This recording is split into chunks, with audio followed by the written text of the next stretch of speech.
요한복음 11장 1절에서 8절 말씀 가지고 통째로 보면 11장 말씀 전체를 좀 보길 원하는데, 나를 사랑하는 거 맞습니까? 라는 제목으로 하나님 말씀 증거하겠습니다. 요한복음 23번째 시간입니다. 세상은 우리 인생을 네 글자로 이렇게 요약을 하죠. 생로병사라고 말을 합니다. 우리 인생의 타임 스케줄, 타임 테이블과 같은 이야기인 것 같습니다. 인간은 태어나고 또 늙고 또 병들고 그래서 죽는다라는 것이죠. 원래 이 말은 불교 용어입니다. 그래서 인생이 겪게 될 네 가지 고통을 이렇게 생로병사, 불교에서는 태어나는 것 자체도 고통이다라고 이야기를 합니다. 그러나 일반적으로는 우리가 생로병사 앞에 있는 이 두 개, 생과 로, 태어나고 나이가 드는 것은 축복이고 또는 지혜로 받아들여지곤 하죠. 근데 뒤에 있는 이 병과 사, 병들고 죽는 문제는 우리에게 고통이고 또 아픔이고 또 슬픔이 되어집니다. 이런 고통의 문제는 우리 성도들에게도 동일하게 존재하죠. 병과 사, 병들고 죽는 것은 믿지 아니하는 사람들이나 믿는 사람들 모두에게 비껴나가지 아니하는 문제라는 것이죠. 우리에게도 동일하게 있으며 또 우리를 힘들게 만드는 문제이기도 합니다. 오늘 본문도 굉장히 유명한 말씀입니다. 나사로의 부활 사건으로 알려진 이야기입니다. 이 나사로의 이야기 속에서도 병과 사, 인간이 병들고 죽게 되어지는 문제가 담겨 있다는 것을 아실 것입니다. 이 이야기의 표면적인 원인은 우리 인생이 비껴나갈 수 없는 이 병과 사의 문제로 시작이 되어집니다. 그런데 성경에는 이런 문제가 있으면 항상 해답이 존재하고 있죠. 우리는 오늘 이 병과 사의 문제로 시작된 이 이야기 속에서 예수님을 통해 하나님께서 주신 해답은 무엇인지를 살펴보도록 하겠습니다. 어떤 병자가 있는데 그 이름은 나사로라고 기록하고 있죠. 그리고 그 누이의 이름은 마리아와 마르다. 우리가 잘 알고 있는 마리아와 마르다라고 성경은 기록하고 있습니다. 그리고 2절 말씀 보면 이 사람의 누이 마리아는 향유를 예수님께 붓고 머리털로 발을 닦던 여자라고 2절에서는 분명히 기록하고 있습니다. 우리가 잘 알고 있는 이 사건도 유명한 사건이지 않습니까? 이 사건이 요한복음 다음 장인 12장에 등장합니다. 향유를 붓고 예수님의 발을 머리털로 씻기는 사건이 12장에 등장합니다. 흥미로운 모습인데요. 요한복음의 그 사람 저자인 요한 서두는요, 다음에 있을 그 이야기를 미리 당겨서 이 나사로 사건에 기록하고 있습니다. 어떤 분들은 이렇게 요한 사도가 기록한 이유는 이 사건을 이해하기 위한 그냥 보충 설명이다라고 말씀하시는 분들도 있지만 저는 그렇게 생각하지는 않습니다.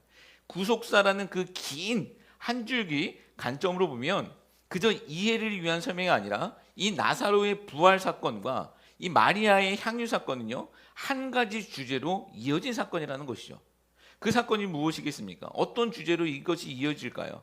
예수님의 죽으심과 부활하심, 그 십자가 사건으로 이어지고 있다라는 것이죠. 나사로와 마리아, 마르다 남매지간입니다. 이들이 사는 지역의 이름은요, 1절 말씀 보면 베다니라고 기록하고 있죠.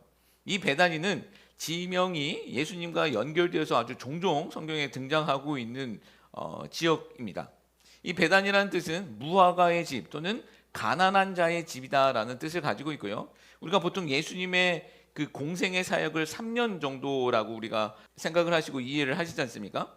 예수님의 이 공생의 기간 동안 예수님의 주된 사역지는 갈릴리 지역입니다. 갈릴리, 이스라엘의 북쪽 그 시골 동네 이곳에서 예수님은 주된 사역을 하셨습니다. 조롱과 무시의 그 대상이 되는 나사렛, 이 나사렛이 이 갈릴리 지역입니다. 대부분이 예수님은 이 시골 지역에서 사역을 하셨죠. 근데 예수님은 이스라엘의 절기 때가 되면 예루살렘, 이스라엘의 수도인 예루살렘에 올라가셔서 사역을 하셨습니다. 그리고 그 예루살렘 근처에 있는 도시가 바로 이 베다니 지역입니다. 예수님이 예루살렘에 올라오셔서 사역을 하실 때 거주지가 없었죠. 이때 베다니에서 계속 머무셨다라는 것을 성경에서 통해서 우리가 알 수 있는데, 이 베다니 지역에서 머물렀었던 집이 바로 마리아, 마르다 그리고 나사로의 집일 것이다라고 추측을 합니다. 이 추측이 맞다면 예수님은 혼자 움직이신 것이 아니잖아요. 최소한 12명의 제자들도 같이 움직이셨기 때문에 마리아, 마르다, 나사로의 헌신은 굉장히 컸을 것이다라는 것을 우리는 알아볼 수 있겠죠. 그리고 후에 보시면 아시겠지만 나사로가 죽었을 때 많은 유대인들이 마르다와 마리아를 위문하러 온 것을 우리 11장 모습에서 찾아볼 수 있습니다. 요한복음에선 유대인을 유대인이라고 지칭할 때는 부정적인 의미가 굉장히 많습니다. 보통은 사람들이라고 말하는데 유대인이라고 말할 때는 복음에 반대하는 그 그룹들을 요한 사도는 유대인이라고 합니다. 이 분명 세 남매는요 예수님 편이었습니다. 어느 편에 서 있냐라고 했을 때는 예수님 편이었습니다. 그런데 많은 유대인들이 나사로의 죽음을 위로했다라는 것, 위로하러 왔다라는 것은 그만큼 이 세 남매는 이 편 저 편 상관없이 여러 사람들에게 많은 도움을 주었었던, 그렇게 선한 영향력을 끼쳤던 사람이라고 또 우리는 추측해 볼 수 있는 것이죠. 여러분, 저는 이게 신앙인의 모습이라고 생각을 합니다. 우리는 복음 앞에서는 복음의 편에 들어야 합니다. 절대 물러설 수 없는 복음의 편에 들어서야 하죠. 그러나 그렇다고 해서 우리가 믿지 아니하는 사람들에게 함부로 하거나 무례하게 해서는 안 됩니다. 그들에게 손가락질 받는 행동을 해서는 안 된다는 것이죠. 이 마리아와 마르다 그리고 이 나사로, 그들은 예수님 편에, 복음 편에 섰었지만 그 반대편에 있는 사람들에게도 선한 영향을 끼쳤었던 사람이라는 것이죠. 저는 우리 모두가 그렇게 성숙한 그리스도인들이 되었으면 좋겠습니다. 자, 이렇게 사람들에게 선한 영향력을 끼쳤었던 세 남매의 유일한 형제인 나사로에게 문제가 생기죠. 우리가 피할 수 없는 그 병에 걸린 것입니다. 이 병명은 성경에 나오지 않고 있지만 아주 심각한 병에 걸린 것 같습니다. 예수님은 자신을 죽이려고 했었던 유대인들을 피해 요단강 저편 세례 요한이 세례를 베풀었었던 곳에 계셨습니다. 그곳에 이 나사로의 중한 병을 알리러 사람을 보내죠. 베다니에서 예수님이 계신 곳까지 하루길 정도가 걸린다고 합니다. 그렇게 이 사람은, 이 전령은요, 하루길을 걸어 예수님께 찾아왔습니다. 그리고 3절 통해서 이렇게 말하죠. 사랑하시는 자가 병들었다. 사랑하시는 자가 병들었다라고 말씀하고 있습니다. 자, 누가 병들었습니까? 나사로가 병들었는데 그 나사로에 대한 설명은 사랑하시는 자라고 기록하고 있습니다. 예수님이 사랑하시는 자가 병들었다라고 성경은 기록하고 있죠. 신약 성경은 헬라어로 쓰여 있습니다. 고대 그리스어를 헬라어라고 하는데 보통 설교자가 원어라고 한다면 신약에서는 헬라어이고요, 구약에서는 히브리어입니다. 신약 성경을 기록한 헬라어는 이 같은 단어라고 해도 굉장히 풍성한 의미가 있어요. 예를 들어 한국말이나 영어에도 사랑이라는 단어는 한 단어밖에 없잖아요. 근데 이 헬라어에는 4가지 단어로 표현하고 있습니다. 3절 여기서 사랑하다, 예수님께서 사랑하다라는 그 사랑이라는 단어는요, 필레오라는 단어예요. 이 필레오라는 단어는 친밀한 친구와의 사랑을 의미합니다. 친한 친구와의 사랑. 그리고 5절 말씀 보면, 5절 말씀 한번 보여줘 보실래요? 5절 말씀 보면 예수께서 본래 마르다와 그 동생과 나사로를 무엇했다? 사랑했다라고 또 한 번 말씀하고 있죠. 성경은 예수님도 친히 그들을 사랑하신다라고 말씀하고 있는 거예요. 아까 3절 말씀 보면 마리아와 마르다의 말이고 5절 말씀 보면 예수님께서 그들을 사랑하셨다라고 성경이 증언합니다. 여기서 사랑하다라는 단어는 아가파오라는 단어입니다. 언약적인 사랑, 우리가 잘 알고 있는 아가페의 사랑입니다. 이것은 가장 큰 사랑을 의미하는 것이죠. 보통 하나님이 우리를 사랑하실 때 그 사랑의 단어가 이 아가파오라는 단어입니다. 이 3절과 5절 말씀을 종합해 보면 예수님은요, 나사로를 친구로서 사랑하셨고 그리고 하나님으로서 사랑하신 것입니다. 여러분, 오늘 우리도 하나님께 그런 사랑을 받아야 하는 줄 믿습니다. 친구로서 사랑하고 하나님으로서 사랑하는 그 은혜가 있기를 소망합니다. 예수님이 그렇게 사랑하시는 자 나사로가 병이 든 것입니다. 그리고 이 병은 아주 심각한 병이었습니다. 우리가 보통 생각하기로는 하나님이신 예수님의 사랑을 받는 사람이 있다면 어떻게 되어야 하는 것이 맞을까요? 다 잘 돼야 될 것 같습니다. 근데 사랑받는 나사로가 위중한 병에 걸렸다고 성경은 증언하고 있습니다. 예수님이 사랑하는 사람이라면 예수님이 지켜주셔야 되는 거 아닐까라는 생각을 우리는 해볼 수 있죠. 더욱이 받아들이기 어려운 것은 예수님의 반응이에요. 그 이야기를 들었을 때 예수님의 반응, 6절 말씀입니다. 6절 말씀 보겠습니다. 나사로가 병들었다 함을 들으시고 그 계시던 곳에 이틀을 더 유하시고. 그 사랑하는 나사로가 병들었다는 소식을 들었을 때 예수님의 반응은 무엇이었습니까? 이틀을 더 유하십니다. 이틀을 더 지체하신 것이죠. 예수님이 사랑하는 사람인데 병이 들었고 병이 들었다는 소식을 들으셨는데도 예수님은 이틀을 더 의도적으로 지체하고 계신 것이죠. 사랑하지 않아서가 아닙니다. 분명 사랑한다라고 말씀하고 있습니다. 사랑하시는데 곧장 달려가시지 아니하시고 더 머무르셨다라는 역설, 이 패러독스가 지금 이 본문 가운데선 등장하고 있습니다. 성경에서는 직접적으로 예수님이 사랑하는 자라고 평가를 받는 사람, 그 사람의 이름과 함께 그렇게 사랑받는다라고 평가를 받는 사람은 많지 않습니다.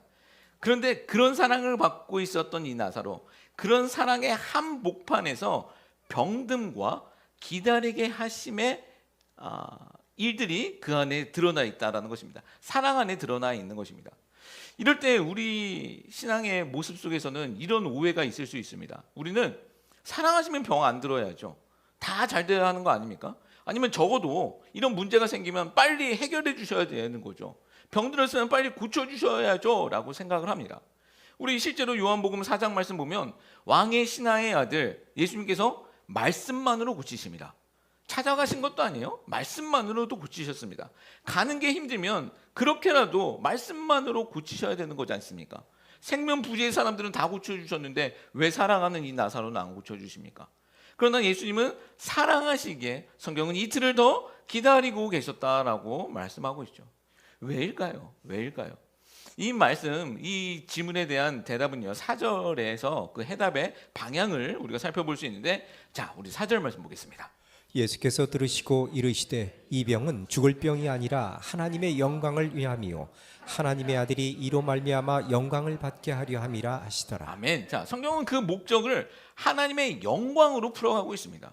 이것은 하나님의 영광을 드러내기 위함이다라고 말씀하고 있습니다. 여기서 우리가 분명히 알아야 할 사실이 있습니다. 우리는 다 이해할 수 없습니다. 그런데 분명히 알아야 할 사실이 있습니다. 사랑받아도, 하나님께 사랑받아도 우리에게는 고통이 있을 수 있다는 것입니다. 하나님께 사랑받아도 우리에게는 아픔의 문제가 있을 수 있다는 것이죠. 여러분, 그러나 잊지 말아야 할 사실, 그렇다고 해서 버림받는 것은 아니다라는 것입니다. 그 사랑은 여전하다라는 것이죠. 계속해서 반복적으로 말씀드리는 것이 있습니다. 앞이 보이지 아니하는 그 캄캄함 속에서도, 그래서 눈물밖에 흘릴 수 없는 그런 상황 속에서도 여러분, 여전히 우리 하나님은 선하십니다. 여러분, 이 사실이 믿겨지십니까? 여러분, 이렇게 믿는 것이 바른 믿음입니다. 제가 기복신앙에 대해서는 많이 비판을 종종 합니다.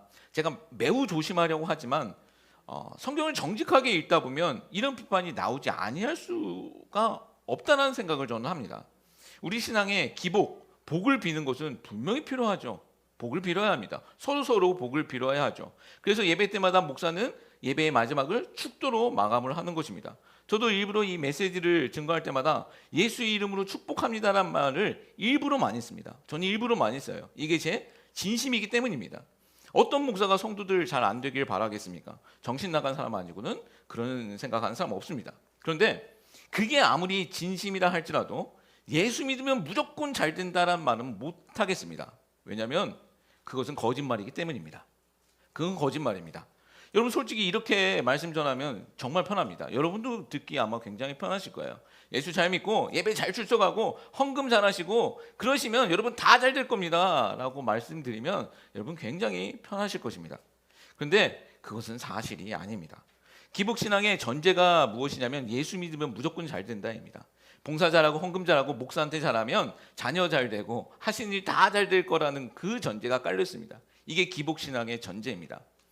이게 어떤 결과를 가져오냐면 우리 선하신 하나님을 사람들과 거래하는 괴물과 같은 속물로 만들어버린다는 아주 나쁜 결과를 가져옵니다. 복주머니를 가지고 있다가 너 하는 거 한번 보고 내가 이 세뱃돈 던져줄게. 하나님을 그런 식으로 우리가 오해하게 만든다라는 것이죠. 여러분, 잊지 마시기 바랍니다. 복음은요 절대 거래가 될 수 없습니다. 우리가 잘하는 거 보고 하나님이 기분 좋으시면 던져주시는 것, 그것이 우리가 누리는 복이 아닙니다. 여러분, 복음은요 은혜이죠. 철저하게 그분의 주권과 선하심에 근거한 것이 은혜입니다. 여러분, 그러면 우리는 또 이런 생각을 한번 해볼 수도 있을 것 같아요. 그러면 우리는 뭐 해야 되냐? 우리가 신앙생활 뭐 하루 이렇게 열심히 해야 되냐라는 생각을 해볼 수 있을 것 같습니다. 그런데 그 은혜가 하나님께서 주시는 그 은혜가 진짜라면요, 그 은혜에 마땅한 반응으로, 그 은혜에 감사한 반응으로 우리는 봉사도 하고 헌금이 아닌 우리의 생명까지도 드릴 수 있게 되어진다는 거예요. 하나님께서 주신 은혜가 우리에게 진정으로 경험되어지고 우리가 받아들이게 되어진다면 봉사나 헌금, 11조 이 정도의 문제가 아니라 우리의 생명까지도 바쳐드리는데 전혀 부족함 없는 사람이 된다는 것이죠. 여러분, 이게 신앙의 가장 건강한 모습입니다. 우리 믿음의 선배들이 걸어간 길이 바로 그 길입니다. 우리는요, 하나님이 사랑하시면 문제가 없을 거야 라고 생각을 하죠. 문제가 생겨도 하나님께서 즉시 고쳐주실 거야 라는 그런 공식 가운데 사로잡힐 때가 있습니다. 그러나 성경이 증거하고 있는 하나님의 사랑은요, 문제 없음 이런 거 아닙니다. 너 다 잘 될 거야 이런 거 아니에요. 그러면 하나님께서 성경을 통해서 우리에게 약속하시고 하나님께서 보여주신 그 사랑의 내용은 무엇입니까? 문제가 없을 거야가 아니라 내가 너와 함께 하겠다예요. 내가 너와 함께 하겠다, 임마누엘 하겠다라고 그거 약속해 주시고 계신다라는 것입니다. 우리 아까 찬양했었던 것이 무엇입니까? 어려울 때 하나님의 도우심을 구하며 간구하며 나가는 것, 이게 임마누엘 하나님의 약속이다라는 거예요. 어려움이 없다가 아니에요. 어떤 어려움 가운데서도 그러나 잊지 말아야 할 것은 우리에게 하나님이 함께 동행하고 계시고 우리는 그 하나님의 손잡고 같이 걸어가야 한다라는 것입니다. 우리가 가야 할 길은요, 문제없는 길 그런 거 아닙니다. 그렇게 넓은 길 그런 거 아닙니다. 좁고 험한 길이지만 내가 너와 함께 하겠다라는 그 약속 붙잡고 하나님과 예수님과 걸어가는 길, 그 길이 우리가 걸어가야 하는 길인 줄 믿습니다. 눈물 나지만 그 하나님이 신뢰하며 그 손 붙잡고 걸어가는 길이 우리가 걸어가야 할 길이다라는 것이죠. 기복신앙은요, 결국 결과적으로 우상으로 치우쳐지게 되어질 수밖에 없습니다. 하나님을 선물 얻는 수단으로 만들어버리고 선물이 늦어지면 원망하고 실족하며 또 우리 가운데 정죄의식이 있죠. 내가 뭔가를 잘못한 것 같아 라는 그런 길티를 우리에게 줍니다. 우리 하나님은요, 그런 괴물 같은 분이 아니십니다.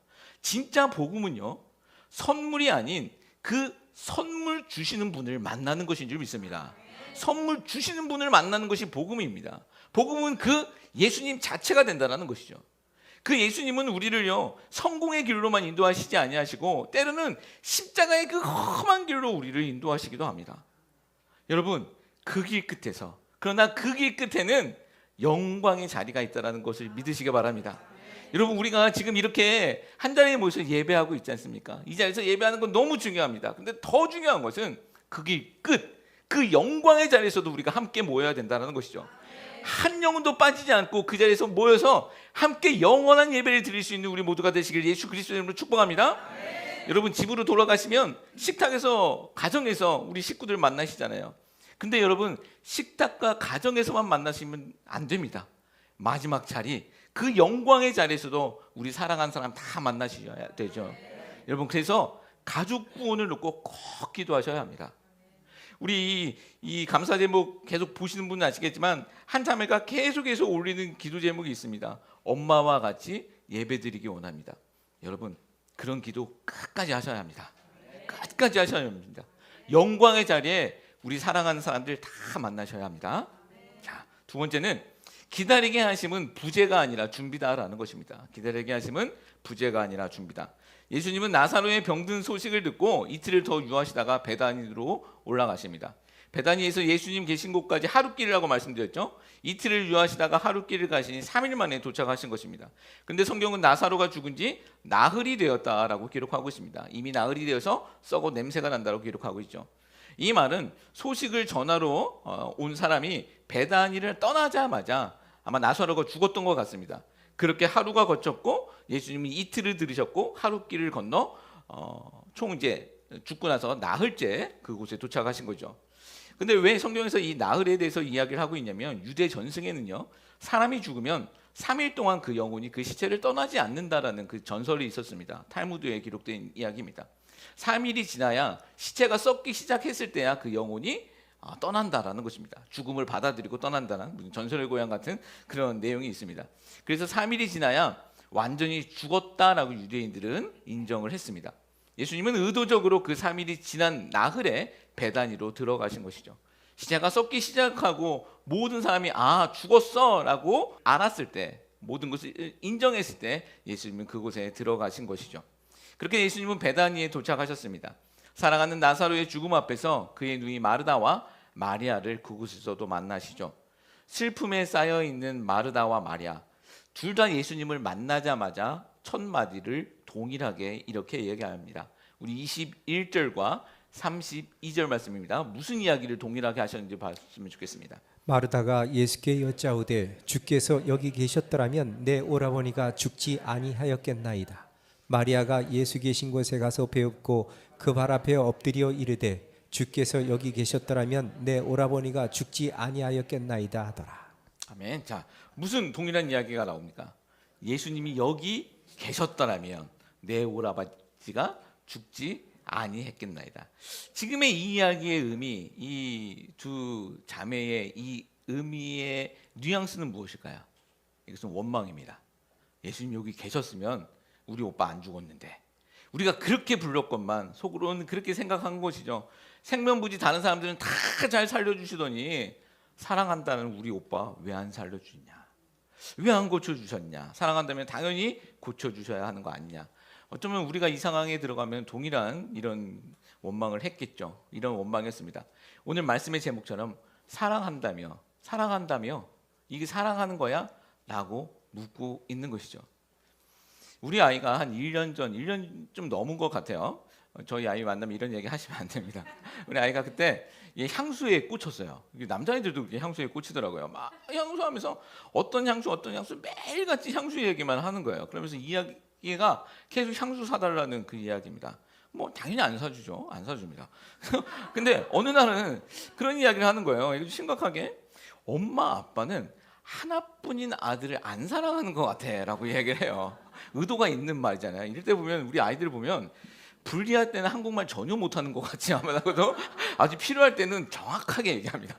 하나뿐인 아들을 안 사랑하는 것 같다라는 거예요. 이런 말 들으니 좀 그렇잖아요. 근데 왜 그랬더니 결국 이 향수 얘기예요.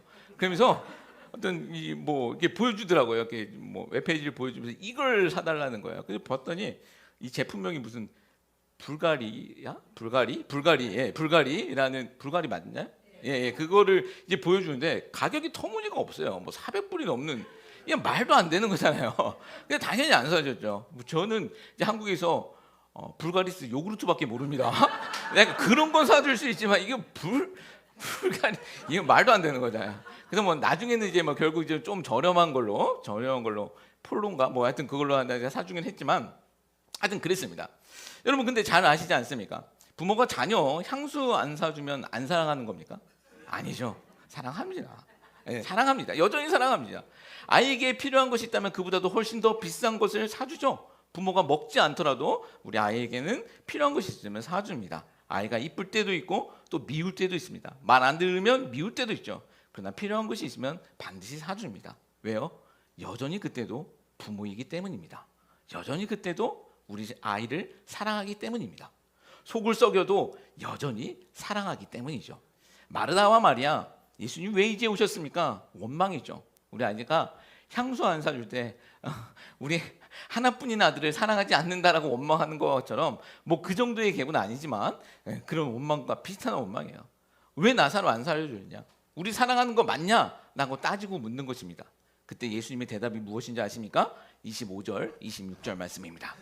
예수께서 이르시되 나는 부활이요 생명이니 나를 믿는 자는 죽어도 살겠고 무릇 살아서 나를 믿는 자는 영원히 죽지 아니하리니 이것을 내가 믿느냐. 아멘. 오늘 말씀의 해답입니다. 예수님께서 이렇게 말씀하시는 거예요. 현재형으로 말씀하십니다. 예수님 때문에 죽었습니다. 그렇게 지금 이야기하고 원망하고 있을 때 예수님이 하신 말씀, 오늘도 나는 너희의 부활이고 오늘도 나는 너희의 생명이다라고 말씀하십니다. 여러분 이게 예수님의 대답이다라는 거예요.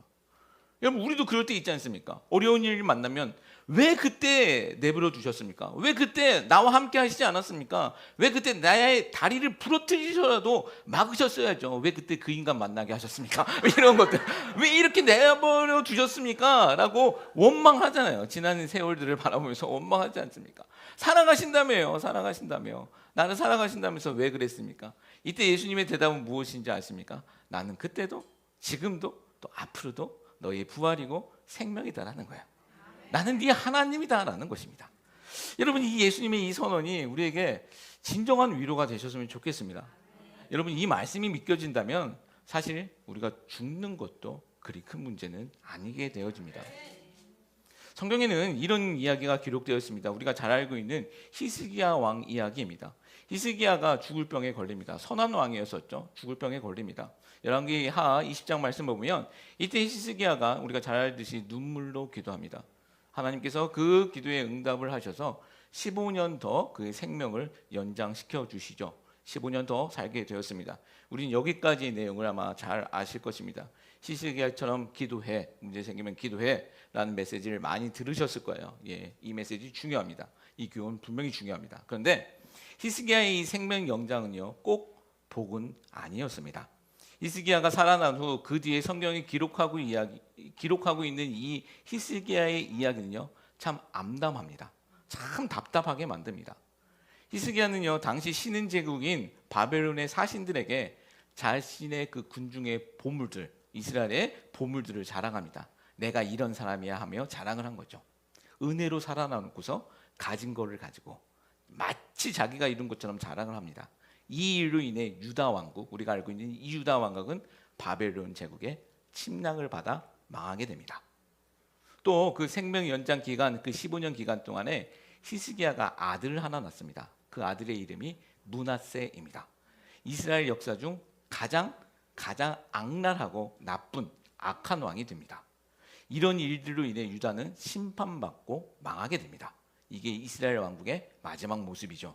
그 뒤로 이스라엘은요, 주권 국가로서 아직까지도 왕을 한 번도 가져보지 못합니다. 무슨 말씀 드리고 싶은 것이냐면, 무조건 오래 사는 것, 무조건 병 낫는 것, 무조건 내 기도가 응답되어지는 것, 무조건 잘 되는 것, 이것이 나에게도 또 내 주변에게도 최고의 선은 아니더라는 것이죠. 물론 이 좋은 예는 아닐 것 같아요. 어떤 분이 있었습니다. 제가 아는 분, 어떤 한국에서 사역할 때 아는 분입니다. 사업으로 굉장히 성공하신 분이었습니다. 근데 교회를 좀 잘 안 나오셨어요. 그래서 그 부인 권사님께서 굉장히 그것을 놓고 기도 제목으로 남편을 위해서 항상 기도하셨습니다. 그러다가 남편분이 큰 어려움, 큰 병에 걸리셨습니다. 그러자 남편분이 절실했던 것이죠. 큰 병에 걸리자 교회에 나오시면서 같이 예배에 참석하시고 기도도 정말 열심히 하시기 시작했습니다. 그만큼 절심을 하셨던 것이죠. 교회에 나와 같이 기도하십니다. 부인 권사님이 이젠 다 됐다라고 너무 좋아하셨습니다. 그러다가 남편분이 병도 나았습니다. 너무 좋아지셨습니다. 그리고 남편도 뭐 교회 안에서도 간증하셨고 여러 모임 가운데서도 간증을 하셨습니다. 약간 좀 유명하셨던 분이거든요. 그런데 이분이 문제가 너무 건강해지신 거예요. 그래서 얼마 안 가서 그 건강한 몸으로 이제 문란한 삶을 사시기 시작했어요. 그리고 결과적으로 가족 모두에게, 그 자녀와 그 권사님에게도 씻을 수 없는 아픔을 주시고 자신은 정말 비참하게 돌아가시는 것을 보았습니다. 제가 그분을 보면서 차라리 교회에 나와 열심히 기도할 때, 병들었을 때, 기도할 때 차라리 돌아가셨으면 더 좋았을 것 같다라는 조심스러운, 이거는 이제 남의 얘기기 때문에 조심스러워야 하지만 그런 생각을 그때 절실히 했습니다. 차라리 그때 돌아가셨으면 그게 더 복된 것이 아니었을까라는 생각을 해봤습니다.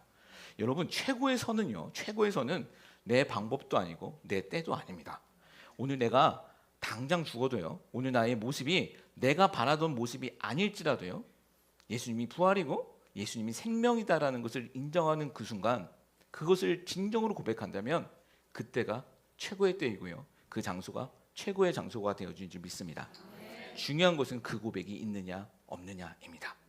자, 세 번째는 하나님의 영광을 보게 하려 함이다라는 것입니다. 오늘 이 나사로 사건의 목적이 되어질 것 같습니다. 우리 33절에서 37절까지의 말씀 읽습니다.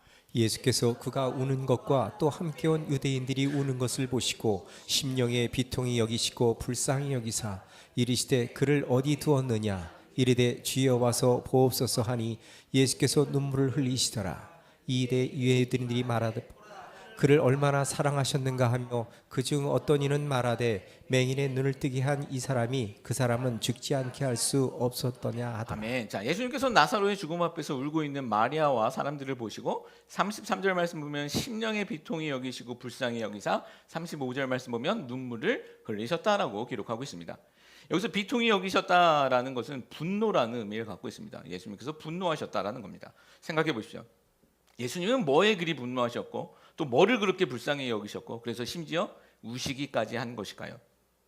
사랑하는 나사로의 죽음을 막지 못해서 분노하신 것일까요? 자신이 돕지 못한 일에 안타까워서 슬퍼하고 계신 것일까요? 그래서 울기까지 하고 계신 것일까요? 왜 그러셨을까요? 우리 이 내용 잘 압니다. 결과 잘 알죠. 나사로 어떻게 됩니까? 예수님이 다시 살리십니다. 그럼 예수님께서 나사로 다시 살아날 거 모르셨나요? 우연히 살린 겁니까? 아니지 않습니까? 예수님이 다 의도하셨습니다. 그러나 그럼에도 불구하고 예수님이 우셨다는 것은 무엇일까요? 무엇에 분노하셨고 무엇에 슬퍼하셨고 그래서 울기까지 하신 것일까요? 이것은 죽은 나사로 개인의 문제 때문이 아닙니다. 슬퍼하는 사람을 보면서 그냥 감정적으로 이입돼서 우신 것도 아닙니다. 예수님의 분노와 슬픔은요, 원래 인간은 죽지 아니할 존재로 태어났건만 인간을 삼켜버리는 죽음, 그 사망 권세 앞에서 분노하신 것입니다. 원래 인간은 죽어야 되는 존재가 아닙니다. 에덴에서 범죄하지 않았다면 우리는 영원히 하나님과 예배하며 사는 존재였죠. 근데 죄 때문에 우리는 병이 들게 되어지고 또 죽게 되어지는 것입니다. 그리고 그 죽음 앞에서 무기력하게 쩔쩔매고 있는 인간들을 불쌍히 여기사 예수님께서는 울고 계신 것이죠. 사람이 병들고 죽는 이유, 생로병사, 이것은 원래 인간의 타임테이블이 아닙니다. 우리는 병도 안 들고 죽지도 않아야 하는 인간들이었습니다. 원래 그렇게 지음받은 것이 아니라 다 죄 때문에, 성경은 분명히 말씀하고 있죠. 다 죄 때문에 우리는 병들고 죽게 되는 것입니다. 죄 때문에 사망 권세 아래 갇히게 됐다는 것이죠. 이것이 인간의 모습입니다. 하나님을 떠난 인간의 벌거벗은 모습, 이 모습을 보고 예수님은 분노하시고 슬퍼하시며 울고 계신 것이죠. 이런 불쌍한 인간들을 향해 하나님께서 하신 일은 무엇일까요?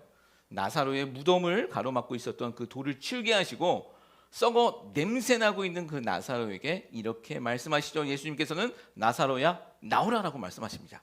그러자 그 무덤에서 나사로가 살아 걸어 나오죠. 앞에서도 말씀드렸습니다. 이것은 나사로 개인의 기적 사건은 아니라고 말씀드렸습니다. 그렇게 해석하면 너무 빈약합니다.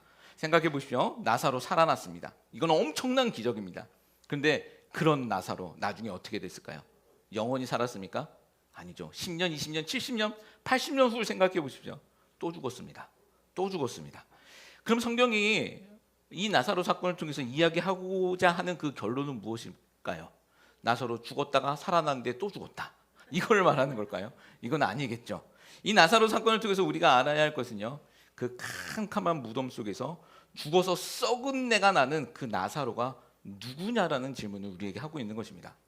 그 캄캄한 어둠 속에서 예수님 때문에 빛으로 걸어 나온 그 나사로가 누구냐라는 거예요. 이건 역시 다른 표적 사건과 같이 우리의 모습이 되는 줄 믿습니다. 요한복음은요 1장에서부터 빛과 어둠을 아주 극명하게 대조하면서 이 말씀을 끌어가고 계십니다. 어둠 속에서 죽어 썩어서 냄새나고 있는 그 나사로를 빛으로 불러내신 예수님, 이 이야기는요 바로 우리의 이야기다라는 것이죠. 이 부분을요 성경은 또 이렇게 증언하고 있습니다. 히브리서 2장 14절 15절 말씀입니다. 히브리서 자녀들은 혈과 육에 속하였음에 그도 또한 같은 모양으로 혈과 육을 함께 지니심은 죽음을 통하여 죽음의 세력을 잡은 자 곧 마귀를 멸하시며 또 죽기를 무서함으로 한평생 매여 종노릇하는 모든 자들을 놓아주려 하심이니. 아멘. 자 14절 후반부 말씀 보면 죽음의 세력을 잡은 자 마귀를 멸하시고 15절 죽기를 무서함으로 한평생 매여 종노릇하는 자들을 놓아주려 하심이니. 이게 예수님이 하실 일이라는 것입니다. 여러분 예수님이 이 일을 어디서 하셨습니까? 계속 말씀드리잖아요. 십자가에서 하신 것입니다. 이 말씀은요 놀라운 복음의 선언이죠. 하나님이신 예수님께서 왜 이 땅에 사람으로 오셨습니까? 그냥 하나님으로 오셔도 되는 거 아닙니까? 그런데 하나님이시면 죽으실 수가 없죠. 예수님이 인간이 되신 것은 오로지 하나입니다. 인간들을 대신해서 죽기 위함입니다. 죽으시기 위해 인간으로 이 땅에 오신 것이죠. 근데 또 우리가 분명히 아셔야 합니다. 근데 예수님은요 그 죽음에 머무신 것이 아닙니다. 어떻게 되셨죠? 3일 만에 부활하셨습니다. 나사로의 이 부활 사건은요 예수님의 이 부활 사건을 그려주고 있는 것입니다. 이 부활은요 단지 죽음에서 살아났다는 것이 아니라 죽음을 이기셨다는 승리의 선포입니다. 그래서 예수님은 나는 부활이요 생명이니 나를 믿는 자는 죽어도 살겠고 라고 말씀하고 있는 것이죠. 여러분 이것이 요한복음의 7번째 표적이라고 말씀드렸잖아요. 첫 번째 표적은 무엇이었습니까?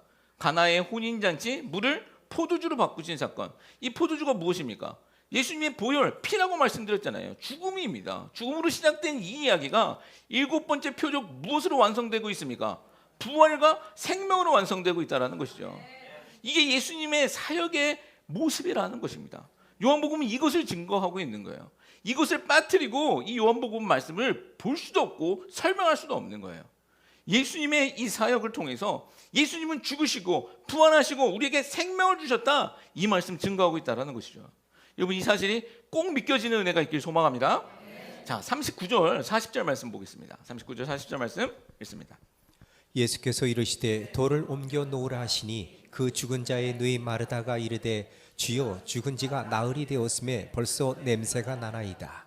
예수께서 이르시되 내 말이 내가 믿으면 하나님의 영광을 보리라 하지 아니하였느냐 하시니. 자, 예수님은 무덤에 돌을 치우라고 말씀하셨는데 마르다가 이렇게 얘기합니다. 이미 썩어서 냄새 납니다.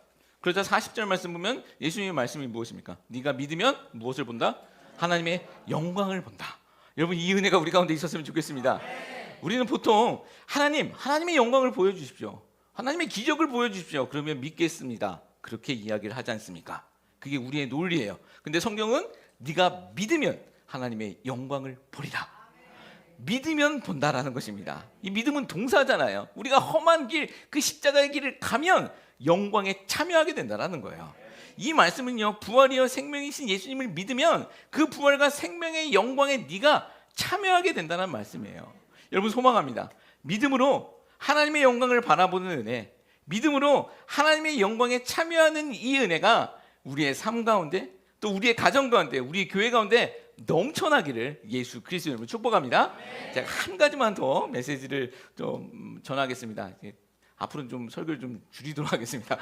한 가지 메시지만 더 말씀드려볼게요. 예수님께서는 마르다에게 돌을 옮겨 놓으라고 명령을 하십니다. 그러면 이제 나사로는 예수님이 살려주시는 것이죠.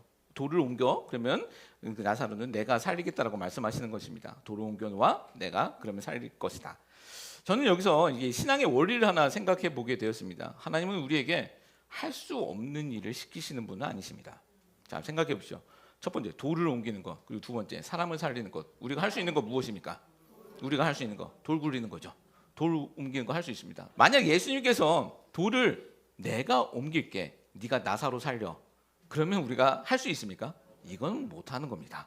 그러나 예수님께서는 반대로 돌을 옮겨, 그럼 내가 살릴게라고 말씀하고 있는 거죠. 지금 이 나사로 사건은요, 개인적 사건이 아니라 죄로 인해 죽은 인간을 살리시는 구원 사건이라고 말씀드렸잖아요. 그러면 예수님은 돌을 굴리실 능력이 없으셨을까? 충분히 있으시죠. 충분히 있으십니다. 예수님은 돌도 굴리실 수 있고 또 나사로도 살릴 수 있습니다. 그런데도 불구하고 예수님은 마리아에게, 마르다에게, 인간에게 이 구원 사건에 동참하게 하신다라는 것입니다. 저는 이것이 신앙의 원리라고 생각합니다. 복음을 전하고 전도하는 것, 이것은 우리가 해야 하는 것입니다. 복음을 증거하는 것은 우리가 해야 합니다. 그리고 그 마음을 움직이시고 성령 하나님을 부어주시는 것은 하나님이 하실 일이죠. 그렇죠. 우리가 해야 하는 것은 복음을 전하고 증거하는 것입니다. 이렇듯요, 신앙에는 우리가 해야 할 일들이 분명히 있습니다. 돌에 대해서 생각해 보니 우리 안에는요, 정말 많은 돌들이 가로막고 있는 것들이 있는 것 같아요. 어둠 속에서 은혜의 빛으로 나가기 위해서 우리 안에는 치워야 할 돌들이 분명히 있는 것 같습니다. 하나님은요, 이 돌들을 치우시길 원한다라는 겁니다. 어떤 돌이 있을까요? 불신의 돌. 이미 늦었어, 뭐 그런 거 없습니다. 이미 늦었다, 그런 거 없습니다. 지금이라도, 그때라도 하나님께 무릎 꿇어야 한다는 것입니다. 우리 안에 냉소의 돌이 있을 수도 있어요. 이 기도해도 이런 거 소용없잖아. 근데 여러분, 소용없는 기도는 없습니다. 하나님의 때와 하나님의 방법으로 언젠가는 반드시 이루어지는 것입니다. 그리고 내 안에 은밀한 죄의 돌도 있을 수 있습니다. 이거 열면 냄새나. 이거 절대 알면 안 돼. 누가 알면 안 돼. 여러분, 그러나 숨기면 숨길수록 여러분 반드시 그것은 더 썩게 돼 있습니다. 아무리 깨끗이 빨래한 수건도 말리지 아니한 상태에서 방구석에 던져놓으면 어떻게 됩니까? 썩은 내 납니다. 저도 욕 먹어봤는데 썩은 내 납니다. 썩는 것을 막기 위해서는 어떻게 합니까? 햇볕에 걸어 놓아야 되는 것이죠. 내어 놓아야 된다는 것입니다. 여러분, 우리 죄도 숨기면 안 됩니다. 하나님께 올려드려야 된다는 것이죠. 그리고 이 피해 의식, 원망이라는 돌도 우리 가운데 있을 수 있을 것 같아요. 과거의 어떤 아픔이나 어떤 상황 속에서 그것 때문에 헤쳐 나오지 못하시는 분들도 있어요. 원망 속에서 빠져나오시지 못하는 분들도 있더라고요. 근데 여러분, 나오셔야 합니다. 상처도요, 햇빛에 나와야 낫게 되어집니다. 또 욕심이라는 돌이 우리 가운데 있을 수도 있습니다. 하나님 앞에서 여러분, 내려놓지 못한 것들이 우리 가운데 있잖아요. 그게 물질이든 또 뭐 건강이든 아니면 심지어 우리의 자녀이든 간에, 근데 여러분, 하나님보다 더 사랑하는 것, 그것을 성경은 우상이라고 말씀하고 있습니다. 만약 하나님 앞에서 내려놓지 못하는 것이 있다면 여러분, 그것은 반드시 우리에게 우상이 된다는 것입니다. 이것 말고 우리 안에는 여러 가지 아마 돌들이 있을 수 있습니다. 예수님은 그 돌들을 치우라고 말씀하고 있습니다. 그리고 빛으로 부활이고 생명이 되신 예수님 앞으로 나오라고 우리를 초청하고 계십니다. 이 돌 치우면 큰일 날 것 같지 않습니까? 근데 여러분, 그거 돌 치운다고 큰일 나는 거 아닙니다. 하나님 앞에 나올 때, 예수님 앞에 나올 때 그것이 우리의 믿음이 되는 줄 믿습니다. 그렇게 믿을 때 우리는요, 은혜의 빛에 하나님의 영광에 참여하게 되는 것입니다. 소망합니다. 정직하게 생각해 보시고 내 안에 어떤 돌이 있는지 정직하게 생각해 보시고 내 안에 가로막고 있는 돌들을 치울 수 있는 은혜가, 그런 믿음의 결단이 있기를 예수 그리스도의 이름으로 축복합니다. 우리 찬양하겠습니다. 우리 그 사랑이라는 찬양입니다. 아버지 사랑 내가 노래해.